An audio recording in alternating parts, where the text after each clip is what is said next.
Hello and welcome to Afterlife Topics and Metaphysics. This is Cyrus. It sure is a beautiful day here back home in Tucson, Arizona. You might be able to see the Tucson mountains behind me.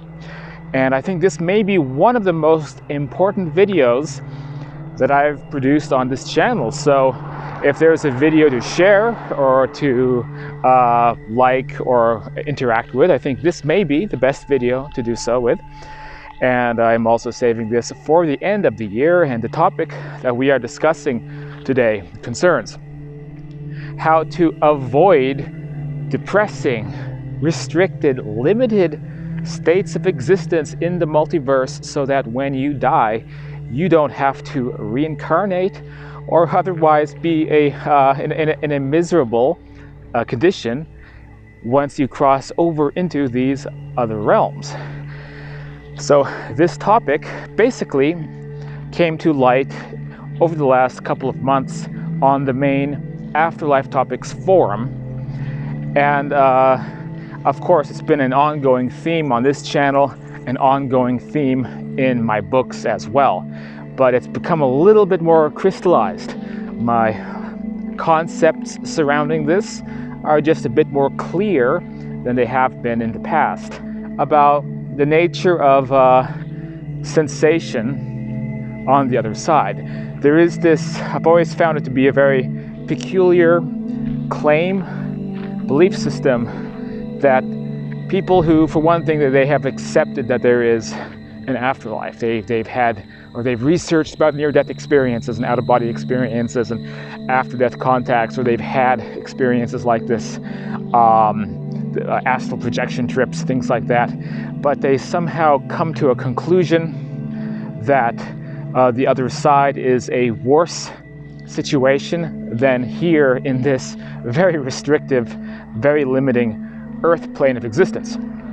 Now, right away, we know that this is the opposite of what we learn about, for example, with near-death experiences.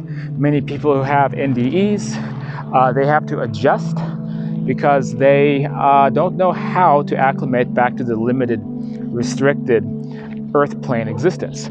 They often say everything is greater and more luminous in these other planes of existence. For example, you don't just smell a flower. You feel as if you are a part of that flower. You feel as if you are interconnected with everything around you on a level that is almost beyond comprehension, especially with NDEs that send us into these kind of what we might call higher planes of existence. So right away there is that contradiction, and yet people make claims like when you die you become a phantasm. You're not able to interact physically with things around you, and you begin to miss the pleasures of the earthly experience. And you start to reminisce and miss the times when you were able to eat chocolate, when you were able to physically interact and touch people. Now, I've heard this idea being tossed around quite a few times, even from very popular channels. I try not to name names too much, but in this video I'm going to go ahead and do it. One of the first channels describing this came out of channeling Eric, and Eric was basically saying you're no longer able to physically hug people when you cross over.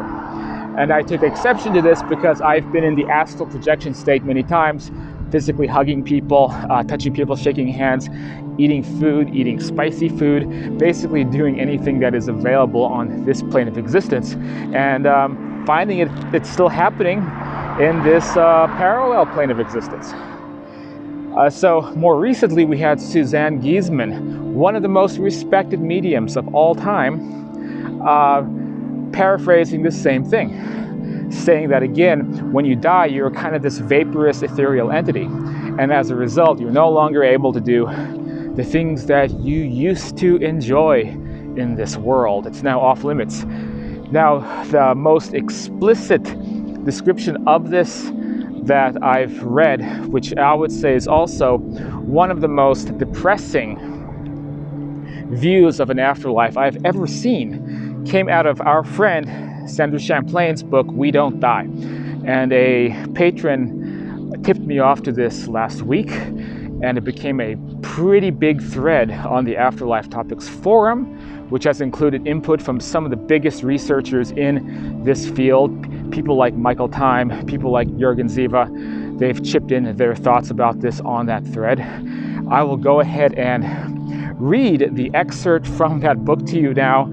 I don't know if I want to put in a so-called trigger warning here, but it really is depressing. It really paints a picture that everything we study, explore, and talk about, it's not what you think it is, and it's all terrible. Everything is terrible.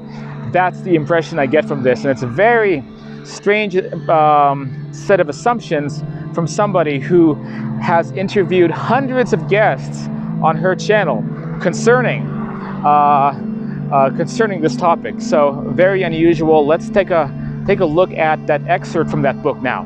From We Don't Die, pages 116 to 118, Sandra Champlain, Morgan James Publishing. There's lush green grass, beautiful oceans, lakes and waterfalls, incredible mountains, and the most brilliant array of flowers.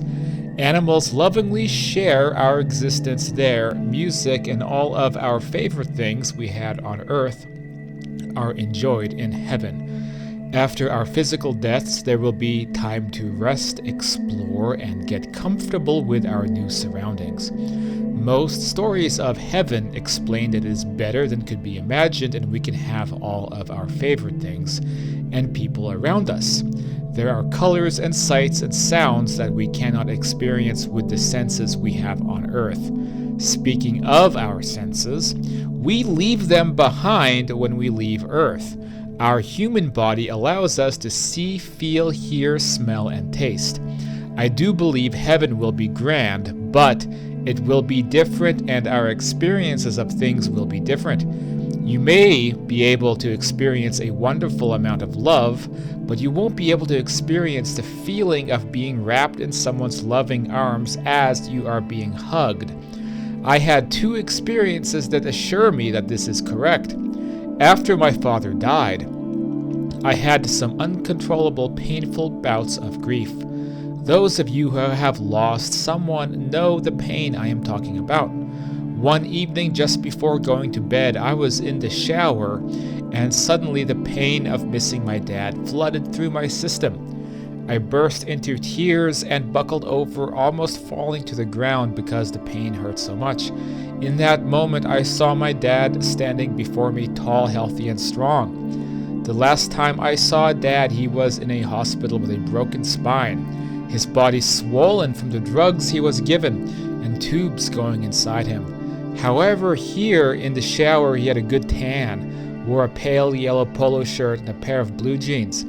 I was clear that this image was in my mind, but it was not a memory. I could see Dad and even see what shoes he had on and his pair of gold wireframe glasses. He reached out to hug me, and even though I was soaking wet standing in the shower, I reached out to hug him. The following message came to me: Sweetie pie, where you are is temporary, where I am is forever. You cannot feel a hug in heaven, so get all the hugs you can on earth. A friend of mine died in a car crash on Christmas Eve a few years ago. I dreamt of him not long ago. He too was strong and healthy and looking good, much younger than the last time I had seen him. Standing by his side was a little girl dressed in white. He introduced her as an angel. She had a small silver tray, and on it was a cookie shortbread dipped in milk chocolate with a single hazelnut on top. It looked like the most delicious thing I have ever seen. I took the cookie, placed it in my mouth, and began to chew. There was one problem: I could not taste the chocolate. I only experienced a memory of chocolate. When I told my friend of this, he simply said, "There is no chocolate in heaven, just a memory of it. Earth is the only place that you can smell and taste." Remember my story the next time you have the opportunity to receive a hug, smell a rose, hear a beautiful song, taste a piece of chocolate, or see a sunset. So these were opinions of one of the top afterlife researchers that is in this field, Sandra Champlain. And she's saying that the afterlife is so dismal that you should enjoy hugging people, even for crying out loud. enjoy sunsets, because everything in this earthly plane of existence is so much better than the other side. And of course, it's a very contradictory set of conclusions, given that she starts off by saying that on the other side, based upon all these accounts and experiences, you have your waterfalls and meadows and beautiful scenery, but you can't do anything with it. You're still this hungry ghost who is unable to be able to interact with that environment. You still have to come back to the earth plane to actually enjoy those environments. Very contradictory, very strange message. So there's basically three possibilities that we're looking at. The first one concerns the communicators themselves, and in this case it would be her father. And it's difficult, when you have a loved one on the other side, to consider that they may not be in an excellent condition. We want everybody to be in, quote, heaven, which is also a terminology she was using. I don't think of it as really the afterlife, the astral, or even heaven. We're talking about the multiverse and all its infinite possibilities. But that's how we humans are constricting this topic down. But anyway, it's difficult to imagine that someone you love might not be in the best state. And one of the commenters on the Facebook group pointed out the vibrational inconsistency that happens if you're in a state of existence, but your astral form, your astral body, is not vibrating at the appropriate level. And if this happens, this interesting phenomena occurs, which is the phenomena that we see in this world with ghosts. And so with ghosts, they are unable to interact in our world. They are phantasms. But that's because of a vibrational inconsistency. If the, quote, ghost is matching the correct vibrational frequency, then suddenly that ghost would be able to pick up objects in a solid fashion. In the astral projection state, I know this firsthand, because if I am out of body in my bedroom, just like Patrick Swayze, my hands will just go through objects. But if there is an object lying in my bedroom that happens to be an ethereal or astral object, in the out-of-body state, I would be able to pick that object up, and it would be as solid as anything that we find here. Of course, when I wake up, I will not see that object anymore, because it's on a different wavelength. So it's only accessible, only noticeable. So these people, such as Sandra Champlain's father, who are reporting to mediums or to people having experiences that the afterlife has these terrible elements to it, there is a likelihood, for example, in this, in this description of being able to see beautiful vistas, but not being able to see them, not being able to interact with them, that the communicator is basically a ghost or a phantasm in a higher plane of existence. So what this means is the communicating spirit wants to be able to interact, wants to be able to enjoy the sunsets and taste the food and experience these conditions, but they are existing in a plane of existence that does not match their own body's vibrational frequency. Now, how do you change your vibrational frequency? It has to do with thoughts, and it seems to be interwoven with positive energy. So if someone is in a darker state of mind, they're going to be in a particular frequency that's going to match that environment. If they're in an environment that does not match that frequency, then they will basically be a phantasm, a fish out of water, I guess is one way to put it. Because in that situation, they will, for example, be able to enjoy the mountains, enjoy the forests and the scenery and the waterfalls, but they won't be able to touch it. Or if they do, it's going to be on a very limited basis. They may see their long-lost friend or loved ones, but because of their vibrational level, it doesn't match the environment, they're going to be stuck, unable to touch people, unable to do anything, unable to experience anything. Now, if they were to lower the vibrational realm that they're in go to a different plane of existence, their astral body would then become compatible. And if it is compatible, then they'll be able to do all those things. However, a spirit may not want to do that because they may be in a particular environment where all their friends and family members are in that environment. They don't want to go to a different plane or downgrade themselves, go into a different realm, because then they won't be around their friends and family. But so long as they are in a realm that is incompatible to them, then they're going to be stuck in this very dismal plane of existence. And it's really quite sad if this is what's happening, but that appears, and I think that's the best hypothesis about what's going on. But there's a couple other ideas as well. The next idea is that it's a mistranslation. So, like in this situation, Sandra is getting input from a couple of experiences that she had, and then she is interpreting it in a particular way. But there's many variables. There could be something that they're trying to get across that's not accurate.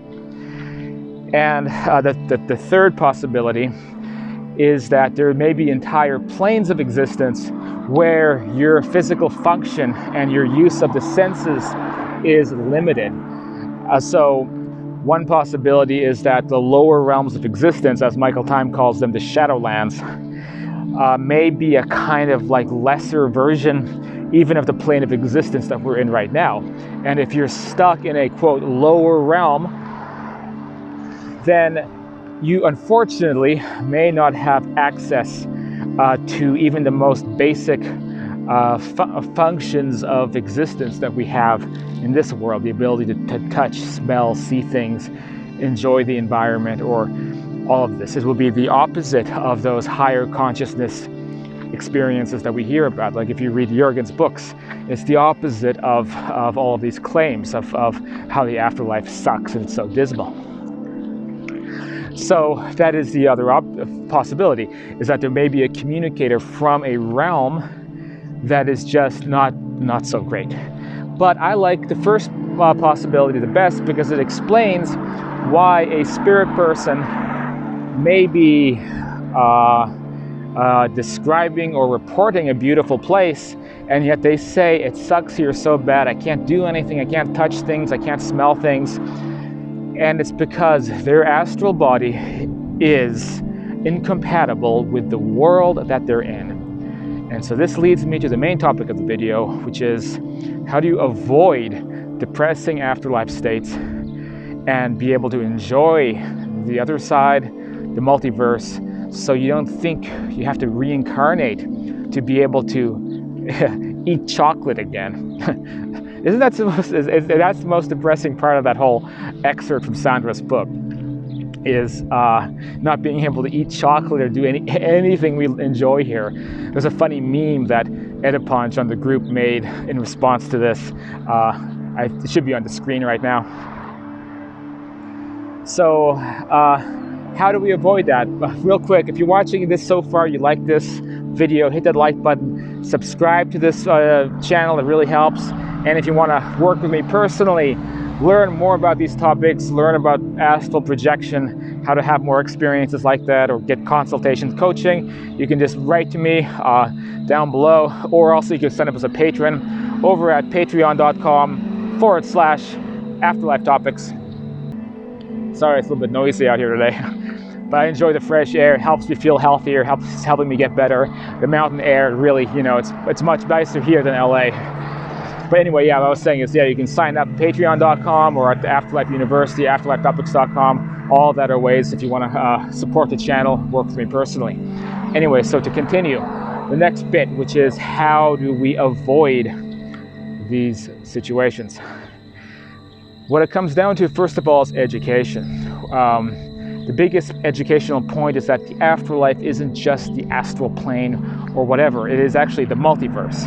The multiverse is basically an infinite realm of possibilities, that it is all of existence, and that when you die, when you leave one constricted environment, you have the opportunity to be given the keys to the multiverse.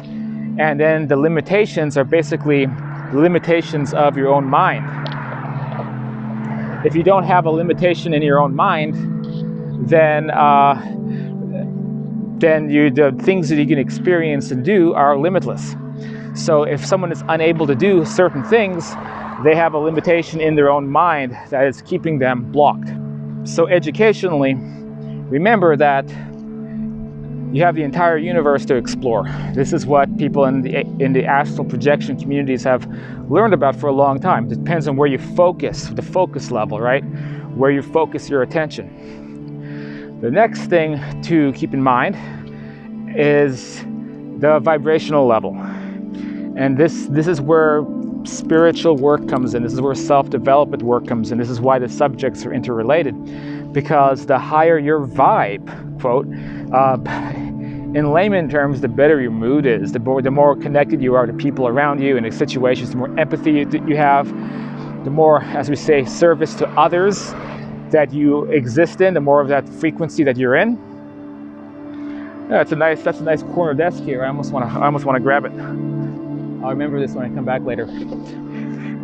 Anyway, the frequency that you're in will determine the type of realm in the multiverse that you're compatible with. So it's very possible that if you're in a too dismal of a state of mind and you cross over, and a lot of that is usually because of ignorance, because you don't have an afterlife education. That's literally probably nobody watching this channel. Probably almost nobody watching this channel is at risk of this happening, but it's important information to get out, especially for maybe other people, for muggles who may be stumbling upon this information. But your state of mind in this way is going to determine the level that you'll be compatible with. So if you're hanging around a higher astral realm, but your astral body, and yes, the astral body is your vehicle, just like the vehicles going by today, the astral body is that vehicle that allows you access to a particular realm of existence. That astral body is not, if you're hanging around a place that you're not compatible in, that astral body is basically going to poop you out of, for lack of a better term, of the realm that you're trying to get access into. And if you keep hanging around that realm, you're going to become, I guess, what the Buddhists call a hungry ghost. You're going to be looking at the beautiful scenery and the mountains and everything that this other realm has to offer, and desperately wishing you could access it and not being able to. And then you'll be communicating back to the mediums and people on Earth saying how terrible the afterlife is. So you have to keep your mental vibration in check. The more loving we are, the more we are connected to this kind of source consciousness, the singular consciousness that represents all of us on the highest, most macro level. And the more we have a connection with that, the higher our vibe, the more access we have to places in the multiverse. Somebody on the other side of that spectrum, very individualistic, selfish, but also miserable, self-hating. We all know people like this. Their access to the multiverse is going to be limited to that spectrum of thinking, and it's usually going to be pretty negative realms. So that's the next point. And really, the challenge is we have to transcend a lot of things in this life to not end up stuck in a hole like that. We can't let things cause fear and anxiety, even if there's a health problem that's punching holes in our focus. Even if there's a pandemic causing fear and anxiety. This is the real test. Can we transcend these problems that we have and ascend still to a better state of consciousness so that we can continue to enjoy life, enjoy our lives, enjoy everything that existence has to offer, and not get stuck in quicksand, not get end up in one of these situations where we hear about spirits, I used to say people's souls, having these limited or depressing states of existence. So the final point I want to make in this video is really it concerns the reporting of this information. And look, Sandra's a friend, and she has really good work, and her channel is really, really good, much better than this channel. But it's irresponsible to to report information like this that contradicts the vast amount of afterlife reports and information that then paints a very negative view, and then say that this is the truth for everybody. If the multiverse is pretty much infinite, you know, how can we have the kind of arrogance to take one report about something and say that this applies to everybody? Because this is going to cause incredible amounts of grief and confusion among people who are trying to understand this topic. So I really hope that mediums, I hope authors, I hope journalists, people in this field will take this into consideration before reporting very distressing information like this without looking at the big picture. The big picture is that a single soul communicating, just because they're having a bad time, it doesn't mean it's like this for everybody. Okay, imagine if there were communication attempts happening to this plane of existence, to this earth plane, and then we judge the entire human experience based upon what one bitter or unhappy person says. Because there's people in this plane of existence who would look at, you know, the Tucson mountains and say, they're not that interesting, they're not that great. You can't really know, the food here sucks, everything is terrible, and Earth is really crappy place to be. Imagine if that was your only source of information about this world. It would be pretty skewed, pretty inaccurate. So we just have to keep that in mind. So I hope this was some good information to kind of cap the year off for you. And I think it addresses finally the mystery and the issues concerning this whole thing. Like, can we touch and feel things and smell things and taste things in other states of existence? It's not a big concern to me because I've done it many times. But for people trying to figure this topic out, it's a big area of concern. And finally, I don't buy into some of the explanations about this, which kind of buy into what these communication attempts have said to us, right? Because there's some people who have hypothesized that maybe it is true that the afterlife, you just can't do the things you can do here. There's some excellent episodes of Star Trek: The Next Generation that describes why that's not true. There was an episode, I think it was season 2, when they are in the holodeck, and Professor Moriarty, Sherlock Holmes' nemesis, basically comes out of the holodeck and begins terrorizing the Enterprise. And in that episode, the question was, how can it be solid and real in the holodeck but not outside the holodeck? The answer was that there is a duality of matter and energy. And in this case, in the 24th century, it was discovered that energy can become matter very quickly. So energy and matter are interchangeable. The afterlife is a world of energy just like this one, which means matter and energy becomes interchangeable, which means physical versus non-physical, these are misconceptions. It's all energy-based, and it's all going to be fractals and manifestations of the same type of experience. The ability to use senses to experience a world around you. There's no reason to believe that these things will not occur on the other side. What we are dealing with, when we're dealing with reports like this, when we're dealing with controversies like this, is we're dealing with a level of hysteria that does in some ways threaten this whole field of work if that hysteria is allowed to keep going. So that's all I have to say. To get involved, head to Afterlife Topics Metaphysics on Facebook, afterlifetopics.com. Pick up books like Understanding Life After Death, The Afterlife, and Beyond, or find me on Facebook or on Instagram in the links down below. This is Cyrus. Hope this was of help to you on your journey, and I'll see you on the next video.